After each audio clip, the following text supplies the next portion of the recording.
pourquoi on continue de parler d'hypocrisie? Déjà, dire qu'une critique est hypocrite, ça ne veut pas dire qu'une critique n'est pas vraie ou qu'elle n'est pas légitime.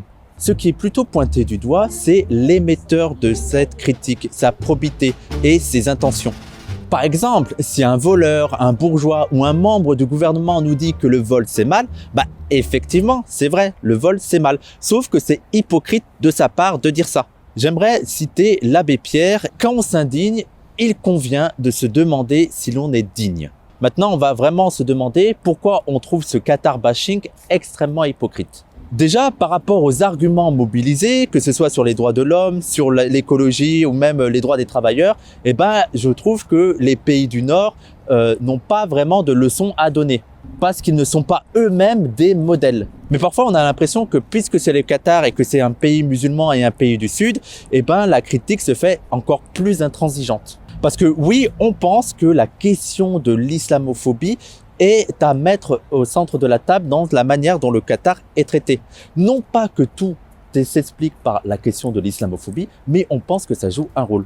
Prenons le cas de l'écologie et notamment l'argument des stades climatisés. Alors, il faut d'abord savoir, je pense que beaucoup de gens l'ignorent, qu'il y a énormément de stades en Europe qui sont chauffés. Par exemple, le stade du Real Madrid bénéficie autant d'un chauffage de sa pelouse que d'un chauffage des tribunes.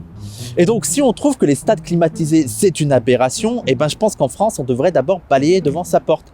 Et je prendrai en exemple la piste skiable d'Amnéville. Cette piste skiable qui est maintenue à moins 5 degrés toute l'année de 10h à 22h. De plus, la prochaine Coupe du Monde se déroulera, vous le savez, au Mexique, au Canada et aux États-Unis. Et là, avec beaucoup plus d'équipes, 48 au lieu de 32. Et donc, beaucoup d'équipes, beaucoup de supporters sur un territoire immense. Il y a de grandes chances que ça demande beaucoup d'énergie et que ça pollue beaucoup. On va voir si ça va faire autant de bruit. Est-ce que vous pensez que ça va provoquer autant d'indignation? C'est-à-dire en parlant notamment des interventions impérialistes des États-Unis, de comment ils ont détruit l'Irak, de comment ils ont détruit l'Afghanistan, mais de comment aussi ils ne respectent pas des droits de l'homme.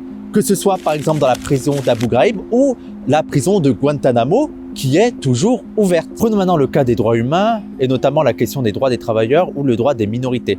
Est-ce que là aussi, on est en position de faire les donneurs de leçons?